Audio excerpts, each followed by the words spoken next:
You can lower the volume, Rev. When Israel was in Egypt's land, let my people go. Oppressed so hard they could not stand. Let my people go. Go down, Moses, way down Egypt's land. Tell all Pharaohs, let my people go. So Moses went to Egypt's land, let my people go. Made all the Pharaohs understand, let my people go. Go down. Probably wait one more minute to people to come on in. Egypt's land, tell all Pharaohs, let my people go. When Israel was in Egypt's land, let my people go. Oppressed so hard they could not. I have the Zoom up, Rob.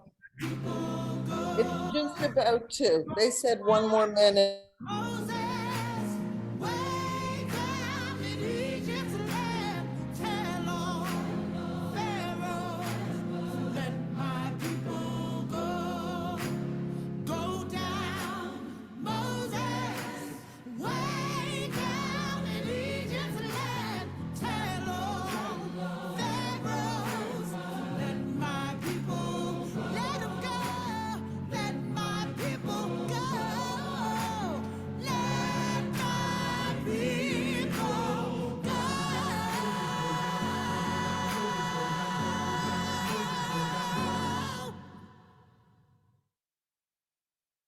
DJ Rev.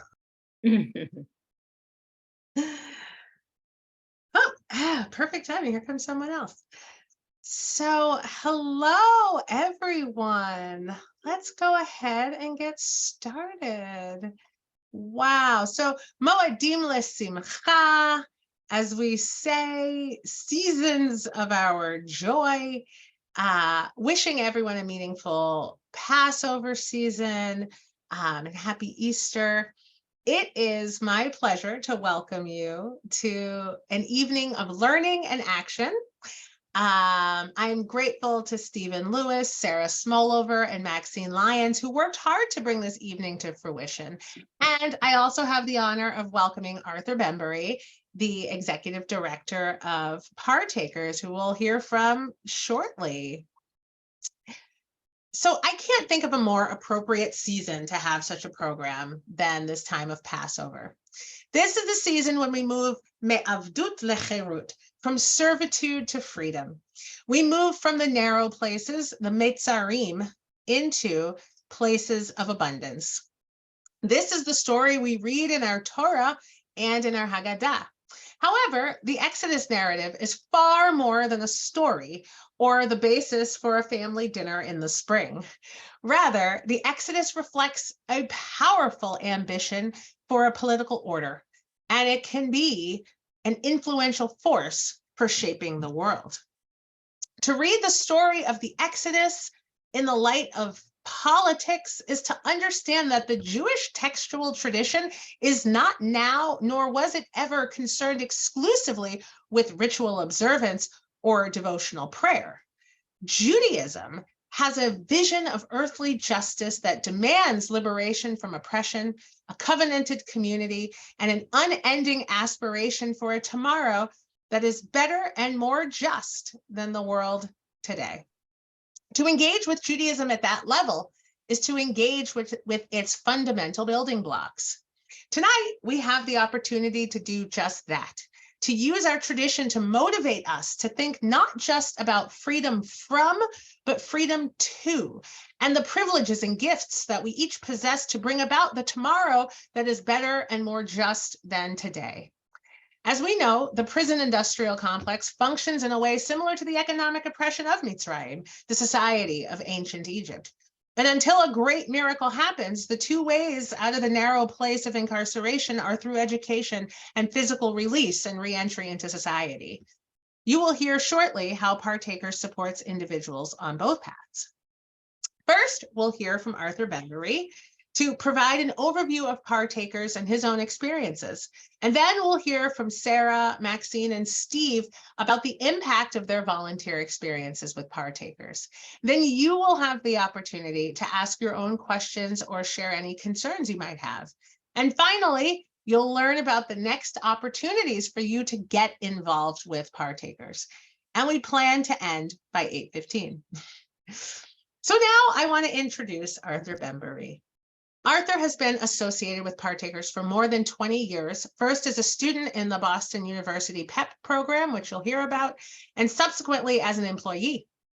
His business and prison experience make him uniquely qualified to interact with Massachusetts correctional institutions, the 4 universities providing degree programs, and the 400 mentors he oversees. Arthur is the 2019 recipient of the Noam Chomsky Award for the Justice Studies Association and is the co-founder of several residential treatment facilities for disadvantaged youths in Southern California. He also has an extensive history in commercial and residential real estate. His experience with the challenges facing marginalized populations drives his ambition to find practical and innovative solutions to reducing recidivism, changing lives, and strengthening communities. Arthur served on the board of directors of the Criminal Justice Policy Coalition for 8 years, is an honorary board member with UU Mass Action, and is on the advisory board of the PD Green program. Arthur is a graduate of Boston University's Questrom School of Business Nonprofit Management and Leadership program, and has been selected as a transformational leader by the Lenny Zakem Fund. So it is an honor to turn this over to Arthur. Hello, everybody. Hi, shalom. Thank you for coming. This has just been an amazing opportunity, so I'm so grateful to be here. And I wanted to, before I go any further, I also want to introduce one of our board members who will be presenting with me, Jackie Fishman, who you see on one side of your screen. She has been a board member and a volunteer with Partakers forever, and she does all of the stuff that gets the stuff done. So the title that I have is Executive Director. That's the lady behind the scene that helps me to get it done. I just wanted you to know that. So she'll be adding her input into the program also. So Jackie, say hello. Thank you everyone for joining us tonight. It's wonderful to see all your faces and so appreciate you taking the time out of your week to chat with us tonight. So I'll start off by telling you a little bit about Partakers and how it was formed. Over 25 years ago, we're celebrating our 25th year of changing lives and transforming lives and building futures. But over 25 years ago, a social worker working within the prison system by the name of Jeanette Hanlon, that she is the founder of Partakers. She started this organization by actually presenting and creating an opportunity of education for folks that were inside the prison. That was back in like 1997. And when it first started, her idea was to purchase correspondence courses for incarcerated people and getting them several credits at a time. So that's how it started. And eventually, Boston University came to the prisons in the form of an educational program called the VU Prison Education Program. So when the VU Prison Education Program was introduced to prisons, she started a campaign to enroll those students into the VU Prison Education Program. So that's how we started over 25 years ago. And then she had a great idea of assigning mentors to the students that were in the program, mentoring teams, because it was their first time in college. So these mentors were there to support them academically, socially, and also to create a sense of connection with the outside world. So there was this great, if you will, this ability for folks that were inside to reconnect on the outside through the mentoring experience. So fast forward to where we are today, other colleges have come forward since then, and they've asked to be a part of our program. Boston University was the flagship program, but then within the past several years, Tufts University, Emerson, and Boston College all created educational programs, prison educational programs behind the walls that enroll students. So to give you an idea, each particular college usually has about 20 students in it. Of those 20 students, we match each of them with a mentoring team from the community. So our base, if you will, consists of about 400 to 500 mentors from all around the greater Boston area. Our organizations that are involved are synagogues, Unitarian churches, Episcopalian churches, community organizations, and civic organizations. That's our base of where we get our mentoring folks from. It's been an amazing experience in that the connection of a mentor to an incarcerated person or with an incarcerated person is life altering for the person that's on the inside. And on top of that, the language that I often hear from mentors is that it's very transformational for the a transformational experience for the mentors that are involved with this particular program. That's called College Behind Bars. That program is an in-person program where you visit the person inside of the prison while they're going through this academic program. There's a time period to it and to the visits, and a time period to the amount of involvement that you have with that particular student, which we can talk about later in the program under the question and answer period. During the pandemic, we were faced with a crisis. Our programs were shut down. We are an in-person program where you actually go inside the prison and visit somebody. During the pandemic, obviously, all that stopped because there was no visiting, there was no going inside of the prison or anything like that. So our programs came to a halt. We had actually no way of even staying connected with our folks. That gave us the opportunity to look at how else could we provide resources for folks that were inside, and especially for people that were coming home during the pandemic. They started releasing people from prison to lighten the load on the inside, and those folks were coming home without access to resources. Our board for so long had fought with the idea of filling the gap or the void when people come out of prison. We were an in-prison program, but what happens to people when they graduate from the college program and they're released from prison? At that time, we did not have the bandwidth to create any type of a support system. During the pandemic, we were able to partner with Brandeis University.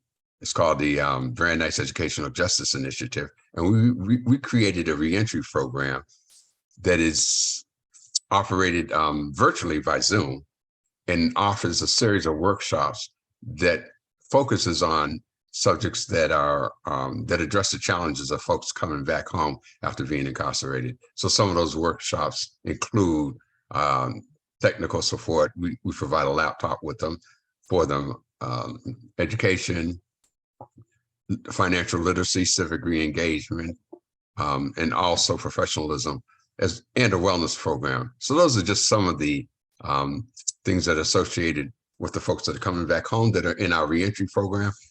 We call it PEP, the Partakers Empowerment Program, with Brandeis University. So there are two programs. One is an in-prison program, which is a longer engagement, and the other is a shorter engagement, a 12-week engagement, where you would be engaged with students that are coming home and enrolled in the reentry program. I want to speak to the importance of the connection in helping folks that have been incarcerated and the overall impact of the work that we do. On this particular meeting, we have a couple of mentors, a few mentors that have been associated with folks in the program. Steve has been associated with Partakers for some time, and he's had mentors, so he can speak to that end of it. But I just want to say that as somebody that's been formerly incarcerated myself, the impact of having somebody come visit you and see you or see your full potential in an unbiased fashion, it affords you a couple of things that you can't get inside, which is dignity is one, and the other is hope. So to have folks be able to come into your life and say, I see the potential in this particular person, I would like to help this person reach a fuller potential.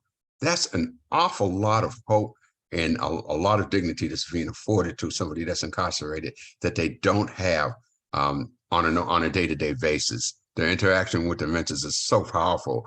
It's accountability, it's relationship building skills, because when you're incarcerated, you're only speaking to people that keep you incarcerated and people that are incarcerated. So to have an opinion, to be able to voice an opinion, to be able to be around somebody that has faith in the fact that you can do better, that you can leave, that this is not your home. This doesn't dictate your destiny. That is such a powerful moment. And that's what mentors bring to the table. It was for me and it was for everybody else. So, and Jackie, I'll let you speak more to that because she is, she had some great words. Yeah, that's why I'm the communications and marketing person. Yay. So just backtracking a little bit to how I came to Partakers, I was invited to a Partakers event where both graduates and mentors were speaking. And I expected a little bit, of what I heard from graduates. But what I heard from the mentors themselves was just so powerful.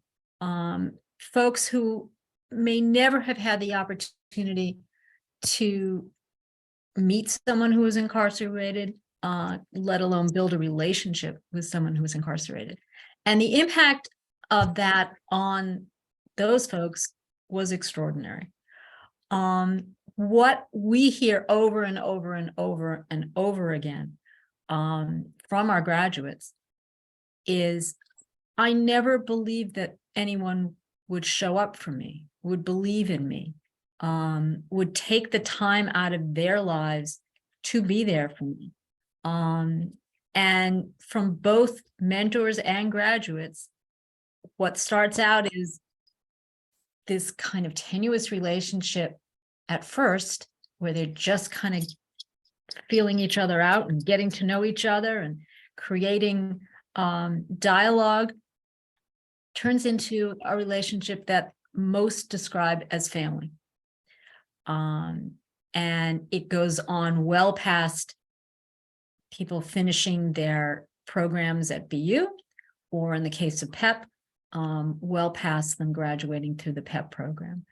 To have those connections, one of our graduates, Angie Jefferson, who happened to, she's all over the news these days, that woman, because she spoke at the rally to reinstate voting rights. She's been with her team, Arthur, 20 something years. Yeah. Something like that. It's sad, yeah. And Angie was released after close to 30 years inside, just last fall, late summer. I think fall. she's with Temple Dorsey Sadek. Yeah, Or where her mentors come from. Her mentors come from there. And she, just imagine, after being inside for over 30 years, what life is like when you get out. You are a deer in the headlights. You don't know how to use a laptop, how to use a cell phone, where are you going to live, who's going to hire you. And that's where PEP steps in. College Behind Bars is remarkable in its success, in that we have a 2% recidivism rate versus close to 70% nationwide recidivism rate. So College Behind Bars has been a remarkable program, and that's thanks to the support and the incredible volunteer mentors that we have. But we were always missing that what happens when you get home component. And that's where the Partakers Empowerment Program steps in.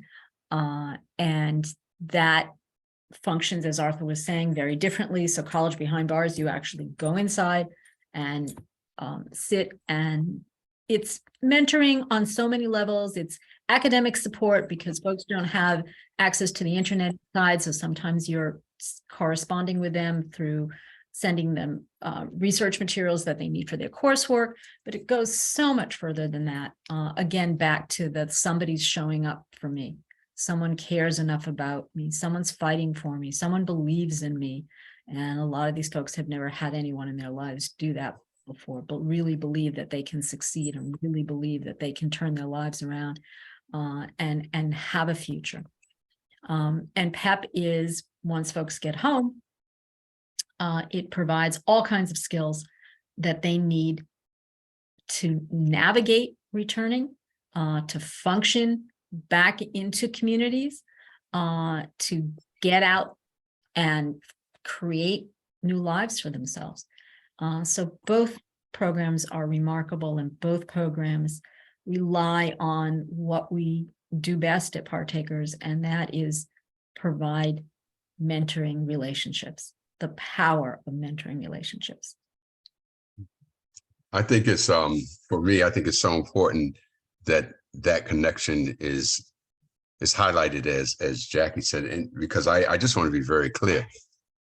Executive director means absolutely nothing to me. When I saw how much work we had to do, I just got over that real quick, right? For 1 or 2 days, I was running around showing everybody my business cards because it said executive on it. After that, it became like just work that needed to be done. And one of the things that is so important is, and I can't say this or stress this enough, our mentors are the core of our success. You know, we have a program that I administer and that I oversee. We do the trainings, I interact, but it's our mentors. Well over, like I said, 400 to 500 now and gaining, that are the core of the success of this program for the past 25 years. It could not have been possible without the mentors being the ones that actually take the students, you know, under their wings and care for them. We have so many success stories. Some are so tearful, some are so joyful. A guy called me this morning. He's moving into his own place, but I could help him get furniture. We have resources like that for housing and stuff like that. But what he told me was even more important. He said to me, and he graduated last year in August. Antonio did. He said, Arthur, those mentors you found for me are amazing. They've helped me start my business. They helped me write a book. He's a chef, so he's starting a cooking business of some sort. But they helped him develop recipes, that kind of stuff. So he was so grateful, and he just went on and on. And you know, at some point, he did say this to me this morning. He said, if you ever need me to say anything about the program, he says, please just, he said, I'd love to let people know how great this is. And I thought about that. He's just a connection. The lifeline is what I call it. The lifeline that the mentors provide is so important. And I'd be remiss if I didn't say this. It's not perfect because you're dealing with humanity. Folks come home and then sometimes they're just like, wow, what am I doing? What's going on? They have medical problems. They have issues. They have problems trying to connect with their families, with the homes. We try to be there in the most genuine way without judging that we possibly can, and to support them. Housing is such a critical, essential resource that is needed. A lot of folks, when they come home, some folks have homes to go to, but other people, a lot of them go to what's called transition houses, where they charge a fee to stay in a room with somebody else until they find their own place. They've been called halfway houses before, transition homes, program homes. So a lot of folks are working to get out of that program house into their own apartment so that they can have their own independence and feel totally free. So we provide resources for housing. We provide resources for furniture. We provide resources for clothing, technology, and also educational support. So a few of our students have come out and continued with their education. One lady, AJ, graduates next month from Boston University with our help. And another person, John, he graduates from Emerson. Both of these students, their progress, segueing back into the community, was a College Behind Bars program with mentors who stayed with them when they came out of prison and entered the Partakers Empowerment Program, our reentry initiative. They each went to the schools that they were involved with while they were in prison. John went to Emerson, AJ went to VU, and they both are getting ready to graduate. So AJ walks in May, and John walks next year.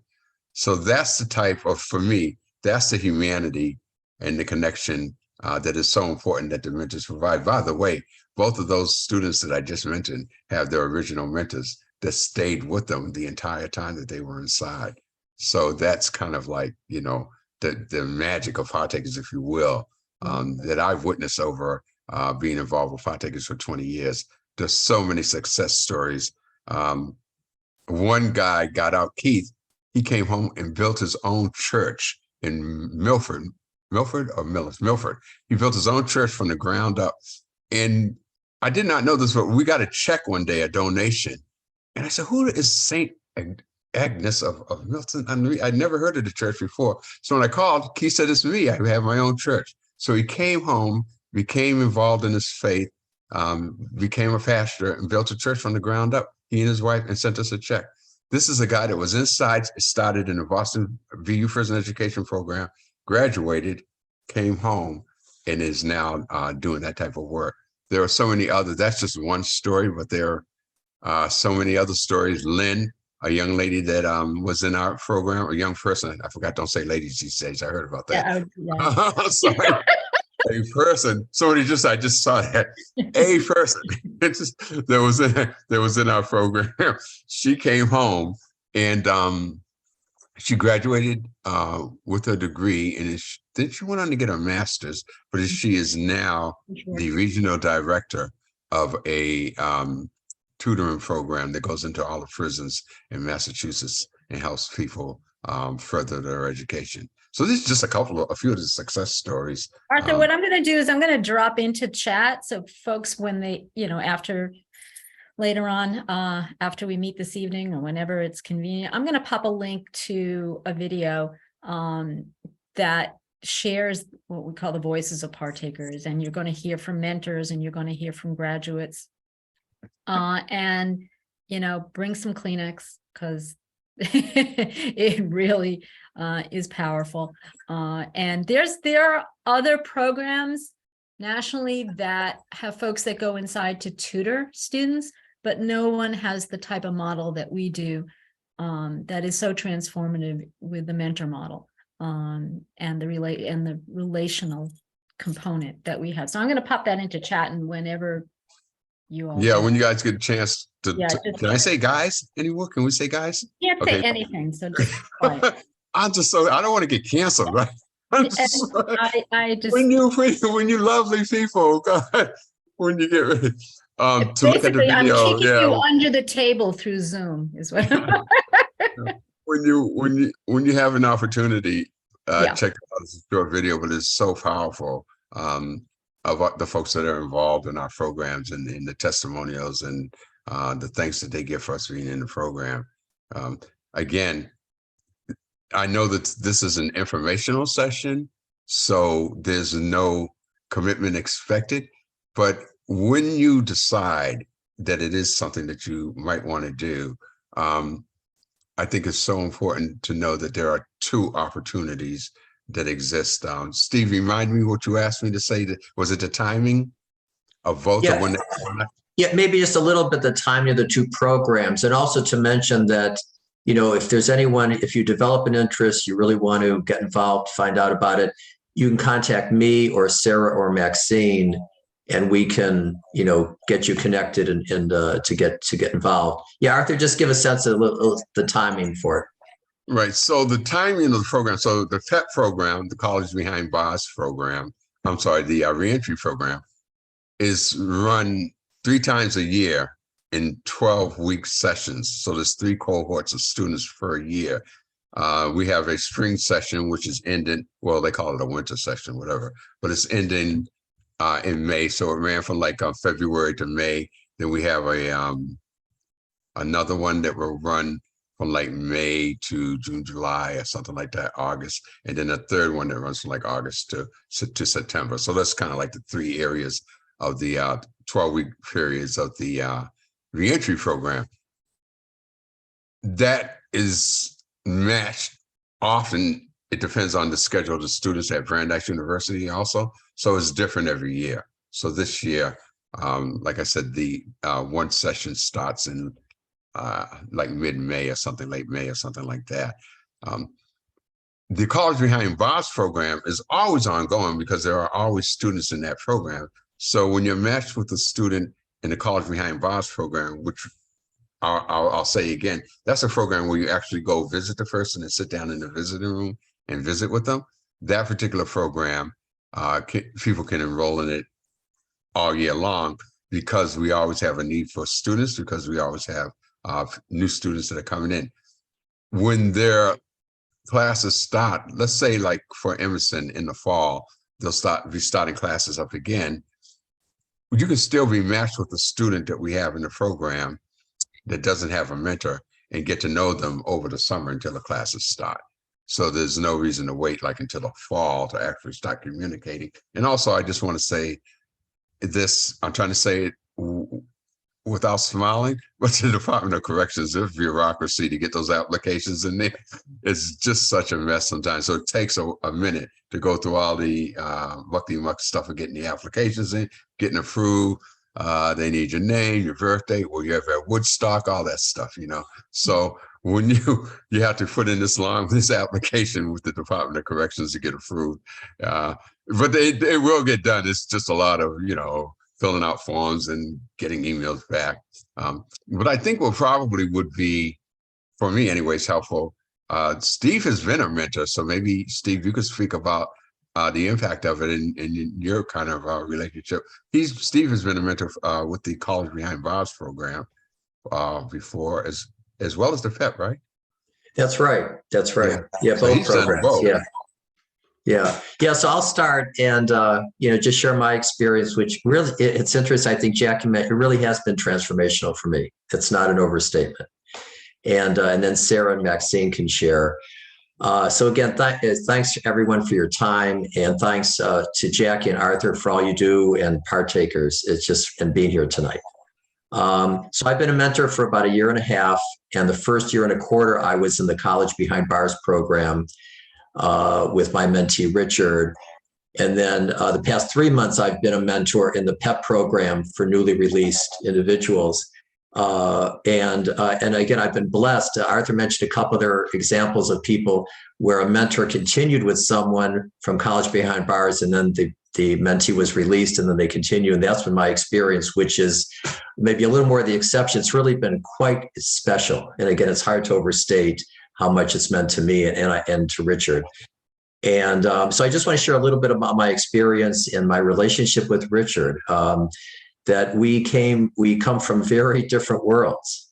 And I think Jackie mentioned that it takes time to get to know each other, develop a comfort level. You know, I came from a privileged white male background and much stability in my life growing up as far as emotional, psychological, financial. And for Richard, he was born and grew up in Central America, and he lived there until he was about 10. And then he moved to Greater Boston, and his early years were involved much poverty and no real positive male presence in his life, and he was regularly exposed to racism, and so he just had a lot, tremendous challenges, and so there was a lot that I'll say we needed to kind of overcome in meeting each other, and I had never been in a prison before.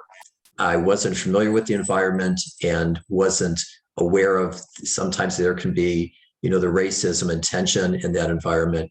And for Richard, he didn't have any positive male role model in his life growing up.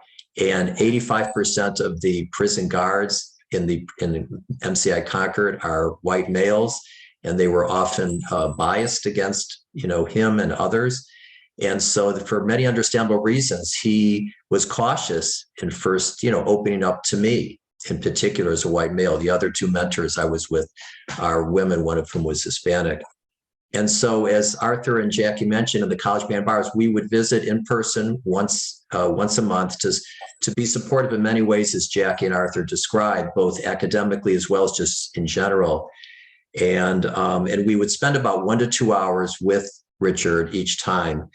And I just focused on being consistent and genuine and supportive and willing to be open and learn. And he was open to something new and open to developing a relationship with me. And he steadily opened up his whole range of feelings, his concerns, and also he reflected on it. Just blows me away, his growth to be such an accountable, responsible, sensitive, balanced individual. And over time, it's been 1.5 years now, we developed a very strong sense of trust and just a tremendous bond. And particularly in the college band bars, we'd spend about 2 hours each time. And 90% of it, at least, he was talking. And I think, as Arthur and Jackie mentioned, he needed to talk because over time he knew that me and the other two co-mentors, that he could trust us. And there was no one else he could really trust. And so he needed to talk, whether it's about concerns or about how much he's grown. And so it was quite special for him and me. And like in many of my other volunteer experiences, I think I've learned a lot more from him than he's learned from me.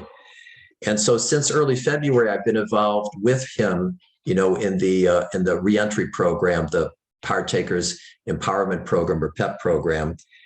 And we, as Arthur and Jackie gave a sense, Arthur, in particular about some of the things we go over, we help him with, it varies by individual because they each have different needs. But for him to establish his identity, because he was born in a foreign country, it's something that I had no idea how complicated it can be and how patient one has to be in the bureaucracy. And to eventually get housing, to develop resumes and cover letters and help with computer skills. And it's a huge, it's a huge help that if they didn't have this type of guidance of where they would be. And Arthur and Jackie talked about the distinct lower recidivism rate of graduates of this program versus in general nationally. So,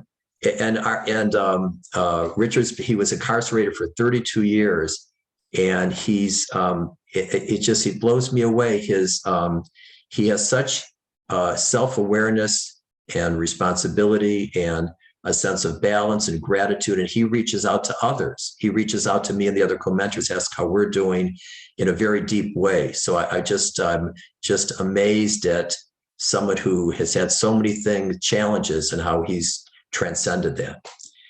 So, for me, it was an opportunity to go way beyond my comfort zone and develop a strong connection with someone from a tremendously different background, and not only develop a very deep relationship with him, and we plan to continue it, that it's just a new and very personal, broader awareness about incarceration and the importance of criminal justice reform. And from a Jewish perspective, for me, it combines in a very personal way hesed and Tikkun Olam that's quite unique.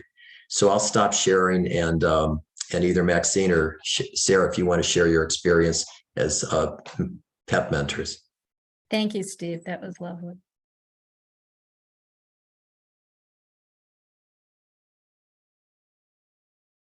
You're muted, Maxine. I just want to praise both Arthur and Jackie and the other staff for the incredible program that not only have I had the pleasure and privilege of being in, but I just have to share 2 minutes or minute and a half of my experience, why it's so personally moving for me. That I personally was involved with a program called the Olive Pro Institute. I read an article in one of the Jewish papers many years ago. It said, connecting Jews on the outside with Jews on the inside. And that, oh, okay, I'll try that. It was basically a pen pal program.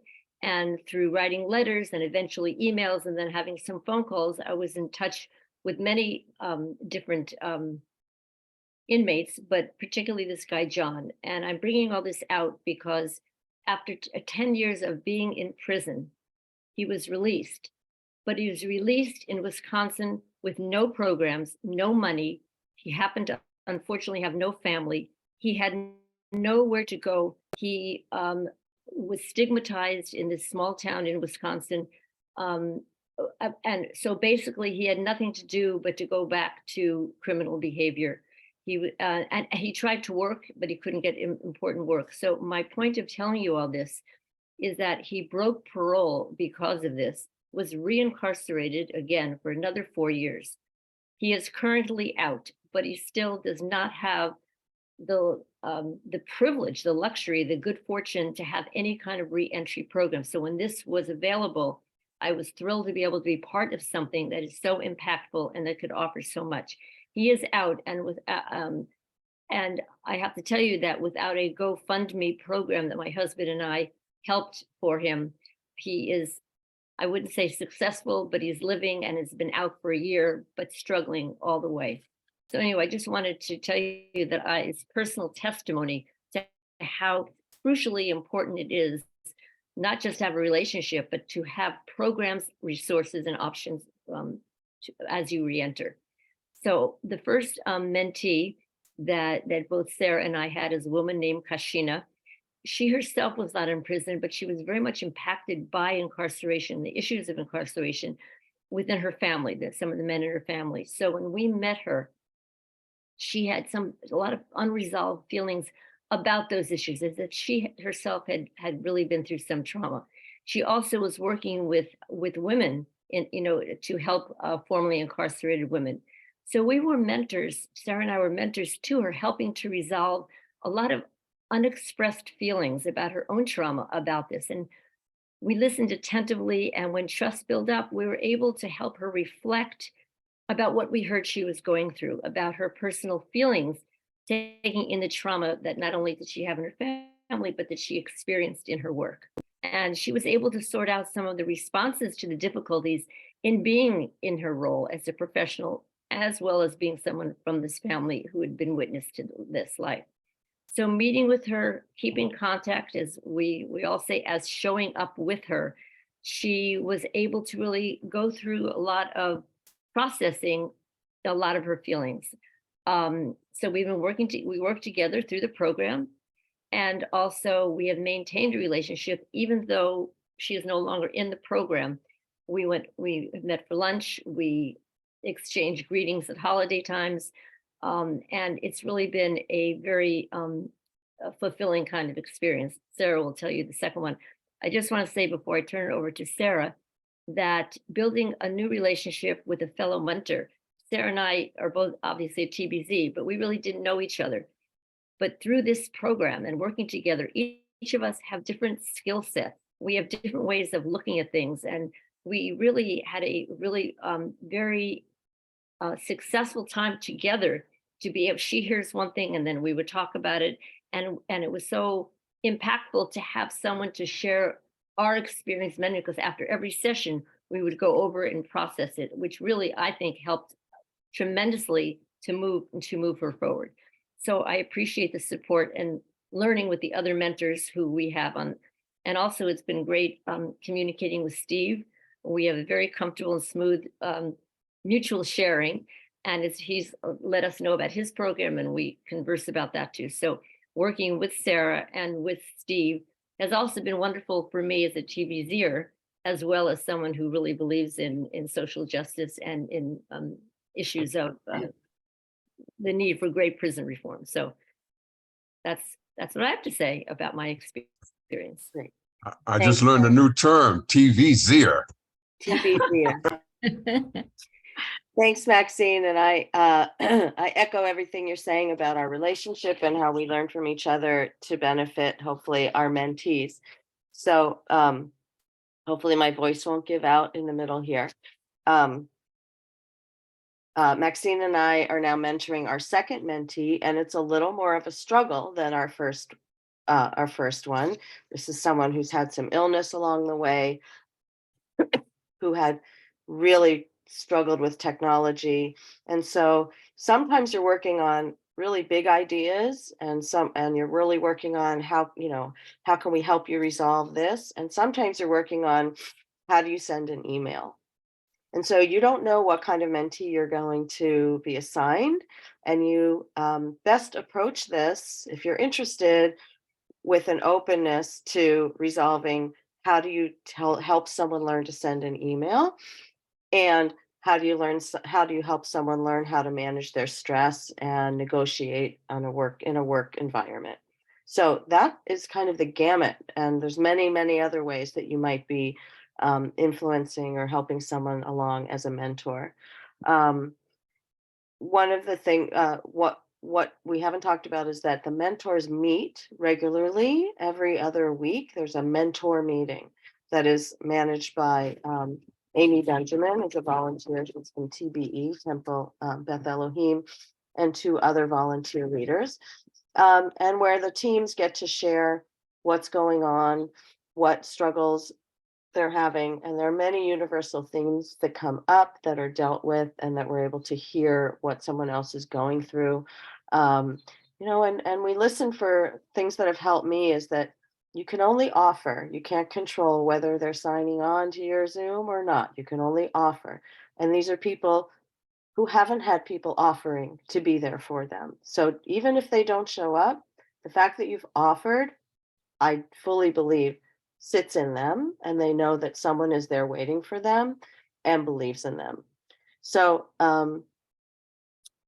there's just a lot of pearls of wisdom that you can take along the way that help you help you really be non-judgmental and just keep very open-hearted to wherever the person you're assigned is, to help them with their goals, to help them come up with some goals. And everyone's going to be in a different place. One of the other things you do as a mentor is you watch the workshops that the mentees do get recorded, and then they're sent to the mentors. So you can drop in and watch the recording of their workshop classes. First of all, the Brandeis grad students who run this program are unbelievable. It's, if you want a window into what young people are doing with their lives, and it's just remarkable to see how invested they are in the programs and in helping people, and talk about their non-judgmental just openness, and it's really wild to watch that. So you get to watch these workshops and see these mentees interact with each other. And I've walked away with I've just been so moved by meeting these people, who some of whom have been incarcerated, there was 43 years or 30 years, who are the most humble and strong and wise and compassionate and sharing and persistent and resilient people, at least during this hour and a half of the workshop. And we know that we're not seeing them at their best or at their worst, but they're showing up and they are participating and they want to learn. And you feel like you want to just reach in and shake their hand. And I did. I went to a book talk by the person who started the Emerson College Behind Bars program. And one of the mentees, who's now a teaching assistant, was there. And I felt like I knew him because I'd seen him every week. He didn't see me, but I walked up to him. I said, David, I got to tell you, you're amazing. I see you every week. I'm Sarah. And he's like, oh, and he signed my book. And I was so honored and so thrilled, because he is an amazing, amazing individual. So you're going to meet people from who have come from all walks of life before they were incarcerated, and who are dealing with coming out in really different ways. And you're just going to meet them. If you decide to mentor, you're going to have to meet them where they are and respect that, and help to nudge them a little further along the path that they're being offered with this program. And it's just such a thing that I've just loved it. So happy to talk more individually to anybody. One of the things that's so powerful about what Maxine and Sarah just mentioned is the fact that, for me anyways, helping people and providing a service and allowing them to reach a higher potential, that's one thing that's very important. But the other thing that's behind the scenes, what's so important to me and to partakers, is how do you change the narrative regarding people that have been impacted by incarceration? How do you do that? How do you change the stigma that's attached to people that have been impacted by incarceration? And for me, working with organizations like Brandeis University, that changes the narrative. Working with Tufts University, Emerson, Boston College, VU, that changes the narrative. Working with other community organizations, civic organizations, they all are starting to see that the work that we do is so important. But beyond that, you get to see people like Richard, you get to see people like Kashina, you get to see people like myself, and the success and the change that has taken place by the fact that we've had the opportunity to engage in mentoring, and also the opportunity to be exposed to higher education. So you have living, walking examples of success as a result of our programming and our mentoring. So to me, having those folks front and center as an example, like the David Baxters that you just mentioned. David, amazing, because she having Lynn, all of these folks, they're examples where of people that can come forward and say, yeah, this is who I am now. And I am that way, this way, because of this. This is what helped me get there.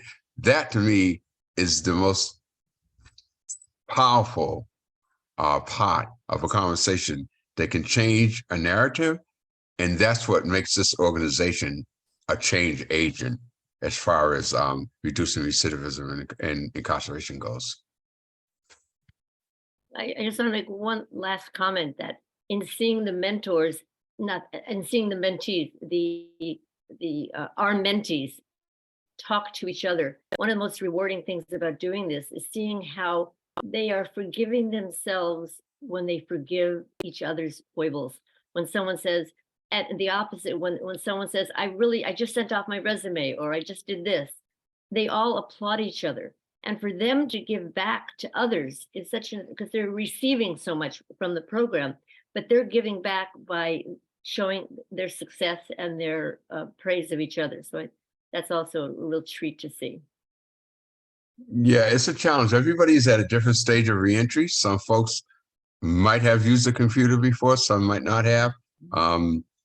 Everybody struggles with the technology, the emails, and they try to do everything on the phone, getting driver's licenses and birth certificates after years of incarceration is just, it's a pill to swallow.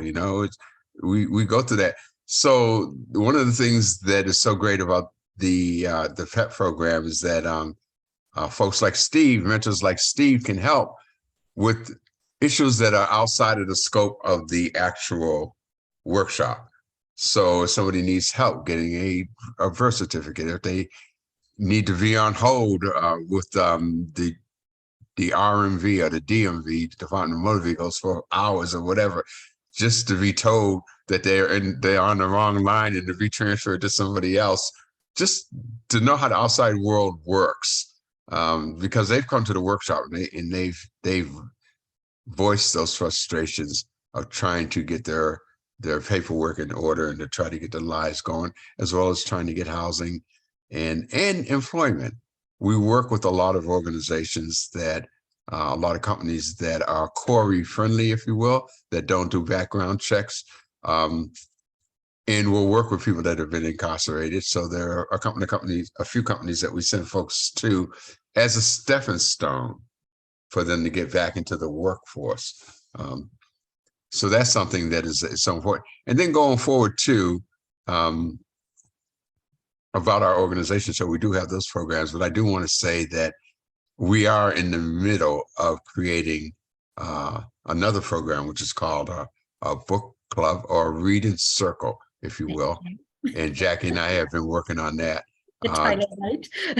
Yeah, the title too. We've been working on that for over the past 6 months, if you will, to get it up and running. And we hope to launch it sometime within the next few months. But it is a reading circle that will allow us to purchase books for somebody that's on the inside and for his mentoring team also. And they can read that book together during the summer when there are no classes, and then correspond and exchange ideas about that book. So that's something that we think is very essential in the connectivity of our program. And it's something we've been talking about. Arthur and I have been talking about this for forever, it seems. But during COVID, I so wish we had it during COVID. We really, said, okay, this has got to happen. And it's what our hope for a reading circle is for folks who are just starting on the partakers path. It's going to be an icebreaker. For folks who have been mentors for a long time, it's an opportunity to re-engage with partakers, to stay connected to partakers, to stay connected with folks inside, and really continue the building of those important relationships. And books, if you're a reader, I happen to be a big reader, so for me, books open doors and opportunities to have conversations about things you might not otherwise even ever think about having conversations about. And to have this for folks inside whose world is very, very small, and without an opportunity to get letters, and getting letters inside is huge in and of itself. But to open a book and start to think about the characters in the book, relate it to what they may be going through or what they may be feeling, the emotional component through literature can be huge too. So we're really excited about this program. And one of the other things I wanted to add, I think that should be noted about the book, the reading program, is that during classes, you're reading a book that you have to read. You know, it'd be so great to say to the person, what would you like to read? You know, and to have them say, well, this is something that I'm interested in, whether it's Harry Potter or whatever. I don't know what they're reading these days, but whatever book it is, Game of Thrones or something, to grab that book and to be able to say, hey, you know, you got pick what you want. Your mentors are going to read this with you, and you guys can converse about it, and you know, over the summer, exchange ideas about it, and you know, so we think that's a great step forward for us as a program. So, and we're partnering with the Prison Book Program, and they're based in Quincy. And they're a national program actually, but it's very hard to get materials inside, as many of you might know, but they are an approved access point for books inside. So we're excited to be working with them. I think so we'll keep you posted on that through our newsletters and everything. Keep an eye out. Going forward. But I want to leave time for questions and answers and everything like that. So. Yeah, so whatever people like to do, you can either put a question in the chat function, or you can just raise your hand and ask, and we'll do our best to address your questions, thoughts, concerns. I have a question. I'm Judy. Can you hear me? Yeah. Hi, Judy. Yeah. Hi. I have a question about how do mentors always get matched with somebody of the same gender? And how do you, I'm not saying that's a good thing or a bad thing. I have just a question about it. And also, if Maxine and Sarah are on a team, but Steve is not on a team, you know, he's by himself with his mentee, I'm just wondering how all that gets decided. So the process is that we have teams that we match with a person that's in the program. So Steve is matched with Richard, and he has two other folks, I believe. Is that correct, Steve? Two other team members. Yeah. Yeah, he started off with one, and then we matched, we added another. So you're matched with a team, and that team is assigned to somebody in the program. So that's one thing. Now, as far as the gender, is that what it was that you asked about? Yeah. The way that we assign folks is we'll have an application. We'll get an application from the prison for somebody that wants to be in our program. We'll go through it and see if they're a good fit for the program. Once they're accepted into the program, we go with the next mentoring team that's available. So it could be man, woman, matched with a guy. The thing that we do try to do is if we have a woman that's in our program, we have to make sure that there are women on her team as opposed to a non-male team. So because of sensitivity. So we do take consideration of that, but it's more like a first come, first serve. We have mentors that are on board waiting to go. And we also have students that are on board waiting to go. Does the whole team with the mentee at the same time? No. So if somebody has a team, most teams, by the way, are anywhere from 4 to 6. Behind bars, anyways, it's 4 to 6. The mentoring teams outside of 2. The reason they're 4 to 6 is because it's a longer engagement. and folks go on vacation, something happens in your family, you need to take a trip or go somewhere. We want continuity in the services, so there's no break in the visits and stuff like that. So you visit, when you're going to prison, you visit in pairs, 2 at a time. And the PEP mentors are a pair. It's usually Right. 2, sometimes 3, but it's usually a pair with one Right. mentee. And a lot of that can be, the PEP program, a lot of that can be done by Zoom. Occasionally too, they will meet for dinner too, and in public, but it starts out by Zoom. And you do want to, we're encouraged to be there together and not separate it out, because as Maxine said so beautifully, we're hearing things differently. We're able to offer different things and different responses. So we try to do everything together. And also the idea of the program is to let folks know it's a team, it's an organization, it's not a one-on-one, it's not Sarah and somebody, or it's not Maxine and somebody, it's the organization, it's the team. The Partakers team is addressing your need. The Partakers team, Partakers organization is here before you as a resource. You even use an email that, like my email I use with the mentees is Sarah Partakers. So it's not even my normal email, so that it's coming from the organization. And teams refer to themselves as Team Richard, or, Team John, or whatever, all the time, which I think is great. Arthur, there was a question about the facilities that we go into. So that right now is Concord, Framingham, Shirley, and Norfolk. Did I miss one? Concord, Norfolk, Shirley, and Framingham. Yeah, those 4 right now. Yeah.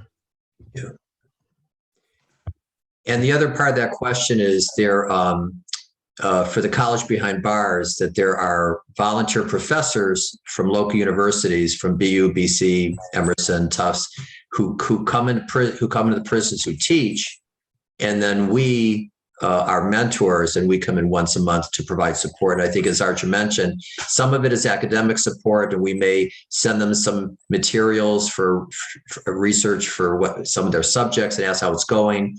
But also a lot of it is just listening in general and being supportive of them, that somebody they can trust, and that they can just share and vent and develop a trust relationship with. Right. When you're visiting behind bars, Fran, I saw your question in the chat. The expected visits are once a month from the team.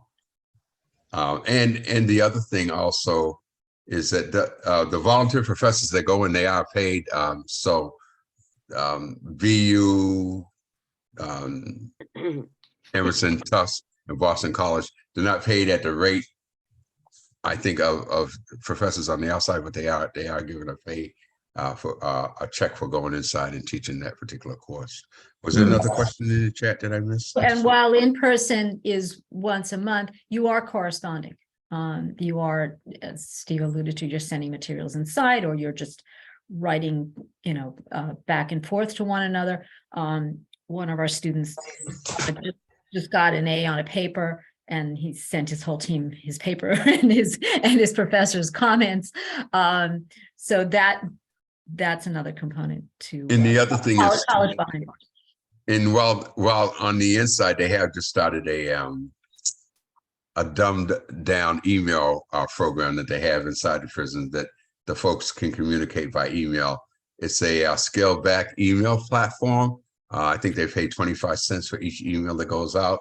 The mentor has to pay 25 cents for each email. There are no attachments to it. And I think there's a character limit after so many. But so a lot of our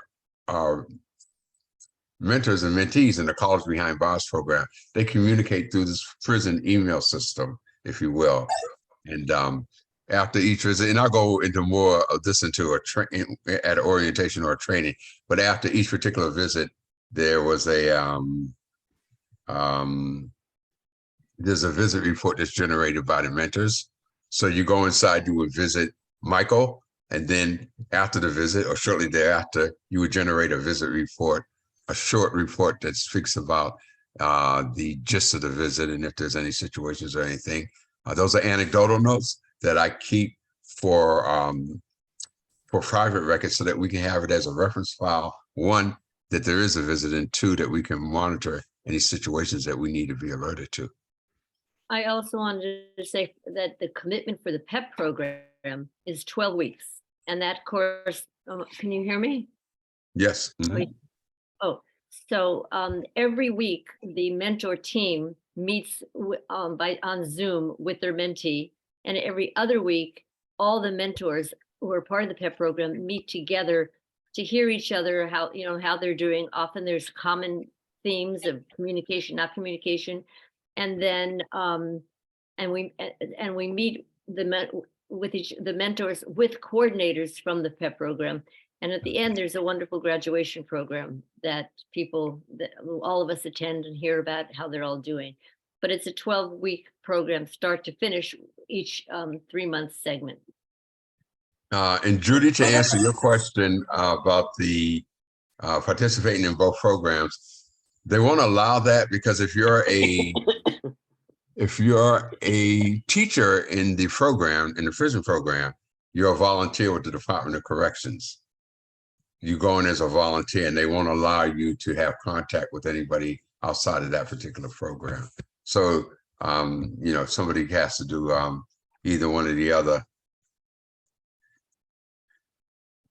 So the question about if there's 6 people, how often do they go? How do they manage that?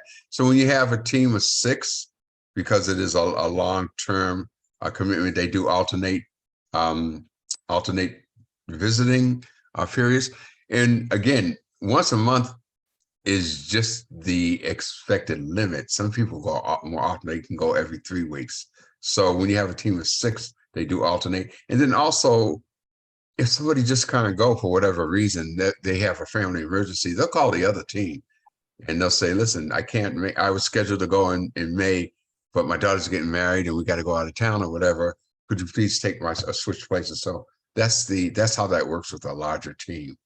And it is a longer term commitment. So, it tends to work out well. Maxine just mentioned PEP graduation. I dropped a link into the most recent graduation into chat. You'll see Maxine. Yeah, and I'll just get my. Does everyone know how to get through it? If you see something in the chat, do you know how to copy it to your email so you can look at it later? It's in the chat. Once this closes down, you'll be saying, how do I get to what's in the chat? Grab those 2 links, or I'm happy to email them to anybody. Yeah. You can paste and copy now while we're there. Somebody put a lot of links in the email once in a chat, and I didn't copy any of them down. When they closed the meeting, I said, so much for me and technology, right? I couldn't find anything. And I'll just briefly mention for the College Behind Bars that I was a mentor of 3, and only 2 can visit monthly. So it'd be 2 of the 3 of us each month. And so we take turns. And to build on Arthur's point, about once a week, we made sure that one of us was emailing Richard. And it meant the world to him. Arthur and Jackie talked about this. And he said, boy, there are people here who are totally in there with me. They really believe in me, supporting me. It was huge. It was huge for him. Yeah, getting contact from the outside world is so hard. And to have positive information come into your life while you're inside, that makes all the difference in the world. Again, the word I used, and I'll use it again, is hope. It gives somebody hope that there's a chance that they'll be able to be a part of society again, and that they will have this particular type of support when they come home, that they'll be able to not be judged or just not step into a world of where they have to prove themselves to everybody. Richard can say to Steve, hey, I'm having trouble with this, I'm having trouble with that. So.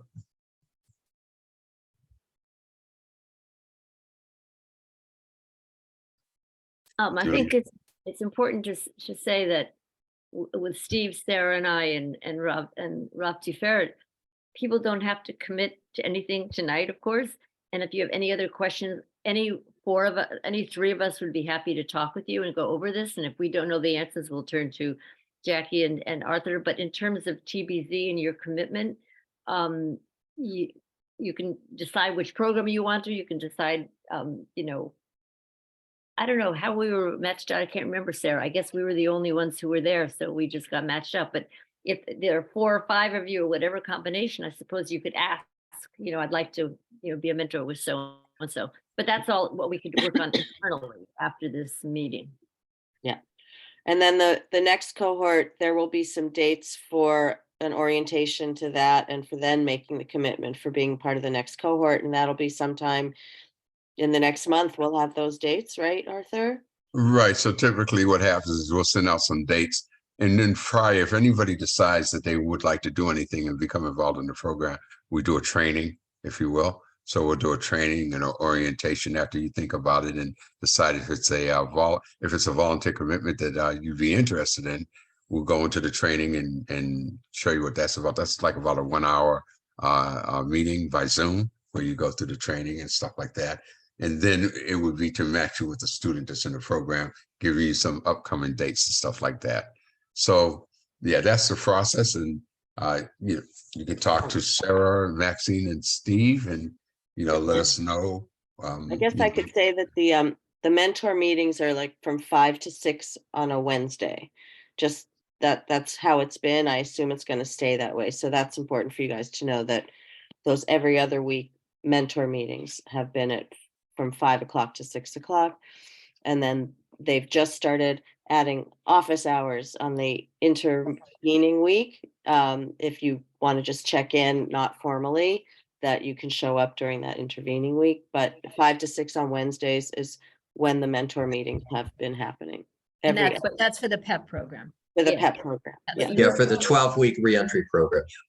But you're meeting with, once you have a mentor and you have a mentee, you decide together when. It could be any day you want, any time you want. So Yeah. that's something that the group, the team works on together with the mentee.